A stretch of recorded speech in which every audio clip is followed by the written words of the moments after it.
A Denver police officer shot in Broomfield, now recovering. I can tell you that the officer that was shot here at this location, that was transported to Good Samaritan Hospital, is currently in a stable condition with a very good prognosis. As an investigation is still underway.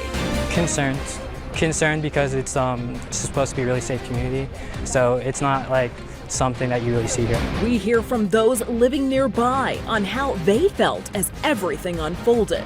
Plus, Ian is now a hurricane once again. The Category 1 storm now eyeing South Carolina. Landfall there expected on Friday. We have team coverage on the impact Ian left behind as communities in Florida prepare to work and rebuild. but first, Lakewood police are asking for help locating a car involved in a deadly hit and run. Police say it happened just before 7 this evening at West Colfax in Kendall. A driver going westbound on Colfax struck a pedestrian and didn't stop to help. The car is described as a white 1996 Infiniti G20 with Colorado plate NRO 014. It also has a sunroof and black wheels. Anyone who sees this vehicle should call Lakewood police or Crime Stoppers. And now to Broomfield tonight. The intersection of Sheridan and Midway is about to reopen after a shootout involving a Denver police officer who was shot in the neck and a person of interest who is dead. Denver 7's Rob Harris is live at the scene tonight. And Rob, you got to speak with multiple people who say they witnessed the shooting. Yeah, you know, so many of the neighbors who I talked to basically ran out of their homes and their cars when they heard the commotion between the car crashes and the gunshots and the sirens. That was about 6 hours ago, and as you can see behind me, we still have police here investigating and sifting through everything here. Though, as you mentioned, we did just hear from police just within the last 5 minutes or so that they are preparing to reopen Sheridan to let at least some of the traffic come back through. We also, though, behind me, still have the cars that were involved in this incident earlier today. So this is what we're being told by police went down. Police tell us they were tracking a person of interest in a homicide in the white car you see on your screen around 4 o'clock this afternoon. The person then turned left onto Midway, hitting another car before spinning out. And at that point, he got out of the car he was driving, tried to carjack a third car, and when that proved unsuccessful, he started shooting at officers, hitting one officer in the neck. Officers fired back, hitting and killing him. I literally heard 6 pops. Pop, pop, pop, pop, pop, one right after another. You know, you fear for your safety. You have all these thoughts that go through your head the moment you hear gunshots. You're like, it's over here. Now what do? Do I have to go hide? And what about my family? And you literally start scrambling. Your brain goes a million miles an hour. Now, one of those shots that John Novak heard was the one that hit a DPD officer in the neck. But we're told, though, he was taken to the hospital in stable condition. He is expected to be okay. We're also told he's a 20-year vet with the department. So his fellow officers and neighbors here tonight are thankful that he's going to be okay. Guys. A scary moment for that community. Thank you, Rob. And this is at least the 5th time a Front Range police officer has been shot in the line of duty this past year. Littleton officer David Snook was shot multiple times last September while trying to arrest a suspect in a shooting, and Snook survived his injuries. In late December, Lakewood police agent Ashley Ferris was shot as she confronted a gunman who had killed 5 people. Ferris survived and killed the suspect and returned fire. In August, El Paso County Deputy Sheriff Andrew Perry was shot and killed while responding to a shots fired call in Widefield. Authorities say the suspect in that shooting died by suicide. And earlier this month, Arvada officer Dylan Vakoff was shot and killed while on the scene of a disturbance. The man police say killed Vakoff has been charged with murder of a peace officer. Now, coverage of the shooting in Broomfield will continue tomorrow morning, starting at 4:30 a.m. on Denver 7 Mornings. And you can also find the latest on Denver7.com and the Denver 7 Plus app. Now to Florida and the aftermath of Hurricane Ian. A video showing communities along the state's southwest coast decimated from the storm's ferocious winds and epic storm surge. Rescue crews have been busy, already coming to the aid of more than 500 people. At least one person is confirmed dead, but officials expect that number to rise once flooding recedes. So let's get to tonight's team coverage. Mike Nelson will have the latest on Ian's track in just a moment. First tonight, ABC's Morgan Norwood has the latest from the ground in Tampa. Morgan? And Jessica, the scale of the destruction of Hurricane Ian becoming painfully powerful and obvious today as we've seen several water rescues throughout the day. Ian now powering up to hurricane status once again, set to hit the southeast as the storm now takes aim at South Carolina's coast. I want to get to some video of just the destruction that we've seen over the past few hours, shredding the state of Florida after making landfall near Fort Myers. Winds in the southwest up to 140 miles per hour. That's just outside of Fort Myers. We had dangerous 12-foot storm surge.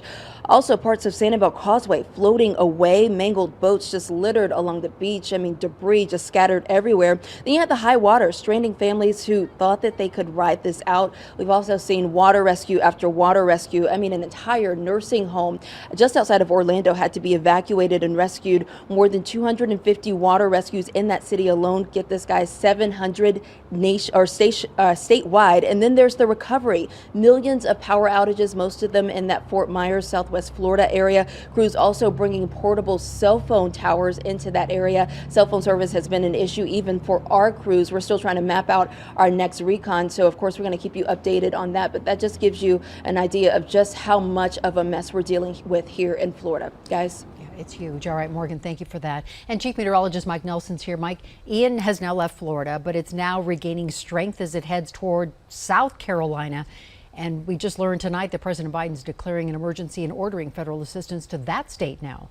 Ian has strengthened. The latest hurricane hunter reporting an 85-mile-per-hour wind with the storm, so it's almost back to a Category 2 storm, and it will track right in north of Charleston, South Carolina, starting tomorrow with very heavy rainfall, and then continue to move up into the mountains of the Appalachians, which is going to cause a real problem with flash flooding. We are looking at 5 to 20 inches of rain still for this area.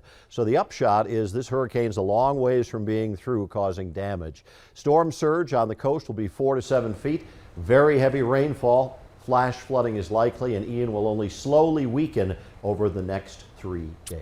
A lot more to come. Thank you, Mike. And there are ways you can help those affected by Hurricane Ian. Denver 7 Gives is partnering with the Scripps Howard Fund for hurricane relief. Our teams across Florida will work with local organizations to make sure every penny you give ends up with those in need. We're making donating as easy as possible. You can text STORM to 50155 and follow the prompts, or you can also scan that QR code right there on your screen. You can also visit denver7.com/hurricane relief. It has been almost 3 weeks since an explosion at Aurora's Parkside Collective left 3 people injured and more than 300 others without their apartments. As those people wait to learn when they'll be able to move back in, nearby businesses say the situation has left them struggling. Restaurant owners at Parkside Eatery say losing regular customers has meant losing revenue, making it harder to purchase the products they need and even pay their own workers. We are not saving anything. We're not even paying ourselves right now, as a matter of fact. We don't actually pay anyone except for extra workers that come in because we don't have the money to do that. These guys were our local customers. You know, I mean, they were here for dinner. They were here early. We got to know them. The business owners say they are trying to stay optimistic that many of the customers they've gotten to know will return once the building reopens. The city of Loveland has narrowed their search for police chief down to 4 finalists. The 4 candidates picked from a nationwide search include Timothy Duran from the Fort Collins Police Department, David Farrow from Goodyear, Arizona, Philip Gonchak of Seal Beach, California, and Anita Custer, who serves at the Lakewood Police Department. On October 13th and 14th, all 4 finalists will meet at the Embassy Suites in Loveland for interviews. There will be a public meet and greet with the finalists right after. In Washington, Congress is up against the clock trying to avoid a partial government shutdown. Today, the Senate passed a short-term spending bill that would fund the government through mid-December. Now, the House is set to vote tomorrow, the final day of the 2022 fiscal year.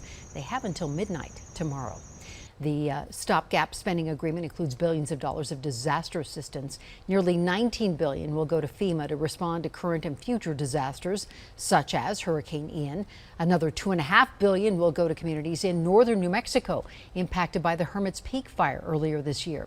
$20 million will go to Jackson, Mississippi to help that city improve its water and wastewater infrastructure. Also in that spending agreement is another $12 billion in aid to Ukraine and its fight against Russia's invasion. That money will provide training, equipment, and logistics support for the Ukrainian military.